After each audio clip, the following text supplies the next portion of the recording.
Terus kemudian ada beberapa seruan atau ungkapan Nabi Muhammad itu yang memang menyerukan kepada kehidupan asketisme. Asketisme itu adalah kehidupan yang tidak terlalu memperdulikan terhadap kehidupan dunia. Dalam bahasa tasawuf itu adalah zuhud, tidak cinta kepada dunia. Dan ini ada beberapa ungkapan Nabi. Saya ambilkan dua contohnya. Pertama, hadis riwayat Ibnu Majah, Tabrani dan Baihaqi.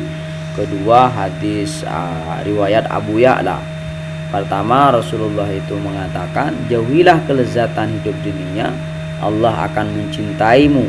Jauhilah apa yang ada di tangan orang banyak, supaya manusia pun cinta akan engkau, kata Rasulullah. Terus yang kedua, apabila engkau melihat orang zuhud atas dunia, dekati dia, sebab dia adalah orang yang diturunkan oleh Allah hikmah kepadanya. Ini tanda bahwa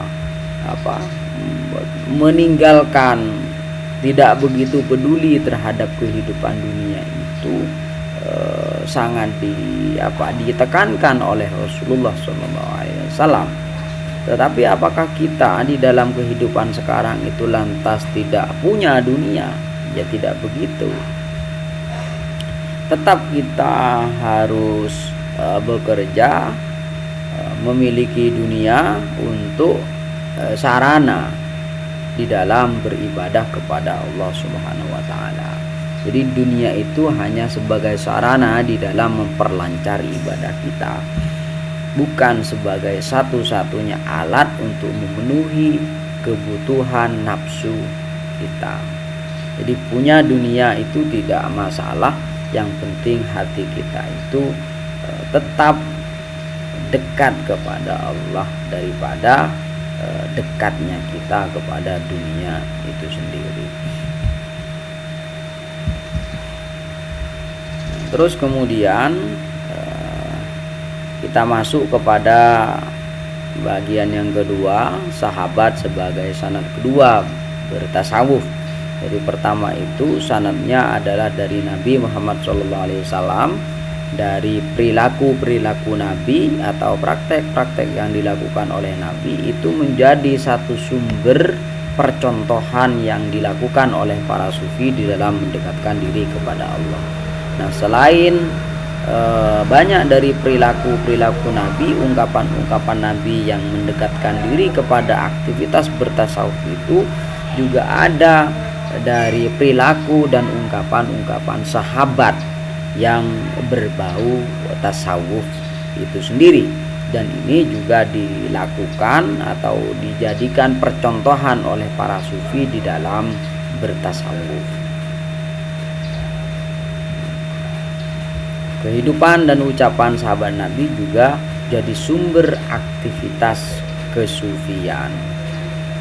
Kenapa? Karena sahabat itu memiliki kedudukan yang penting, memiliki kedudukan yang mulia.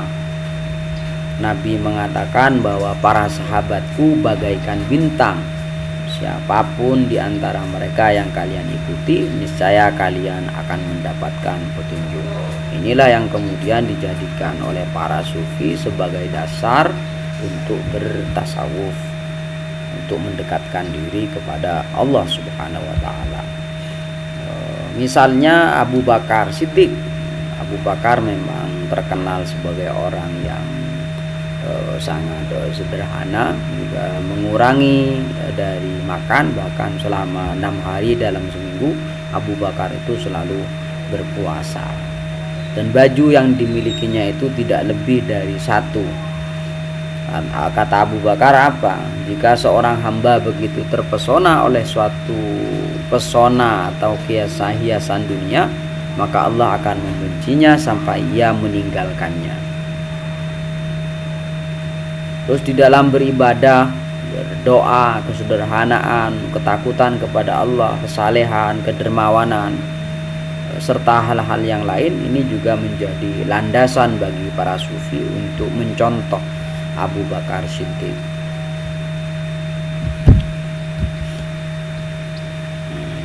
Selain dari perilaku Abu Bakar, juga ada ungkapan Abu Bakar yang berbau sufistik. Misalnya tentang ma'rifat, ini ada ungkapan Abu Bakar, barang siapa yang merasakan sesuatu dari pengenalan terhadap Allah secara murni, dia akan lupa segala sesuatu selain Allah dan menyendiri dari semua manusia. Terus Abu Bakar juga mempunyai ungkapan tentang takwa. Abu Bakar mengatakan, kami mendapatkan kedermawanan dalam takwa, secukupnya di dalam yakin dan kehormatan. Jadi ungkapan Abu Bakar, perilaku Abu Bakar juga mengandung nilai-nilai kesufian. Terus Umar bin Khattab itu dikenal juga sebagai sahabat yang memiliki kebeningan jiwa dan kebersihan kalbu. Bahkan Rasulullah juga mengatakan tentang Umar bin Khattab ini, Allah telah menjadikan kebenaran pada lidah dan kalbu Umar, kata Rasulullah. Itu pertama, jadi memiliki kebeningan jiwa dan kebersihan kalbu. Yang kedua, Umar itu juga terkenal sederhana. Setelah Umar itu menjabat sebagai khalifah dan Umar berpidato dengan memakai baju yang bertambal 12 sobekan. Jadi kalau baju ditambal banyaknya 12 sobekan itu, kita bisa melihat betapa sederhananya Umar itu, hingga ia statusnya sebagai khalifah tapi pakaiannya pakaian yang ditambal-tambal.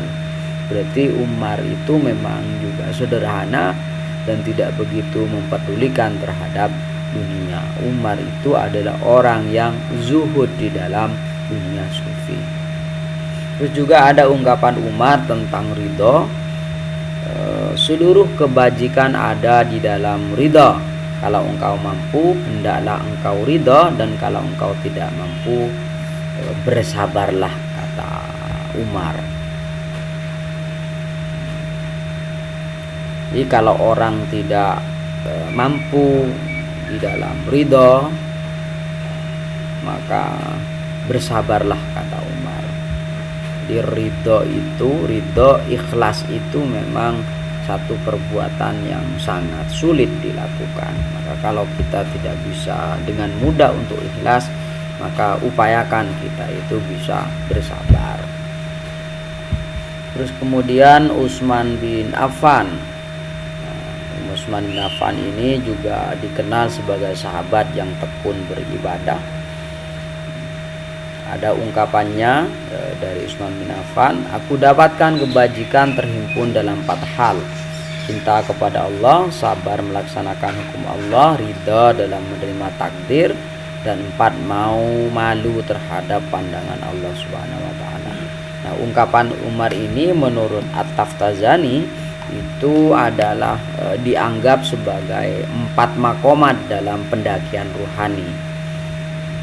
Di dalam mendaki keruhanian itu ada 4 makam, ada 4 tangga yang harus dijalani berdasarkan ungkapannya Utsman bin Affan ini.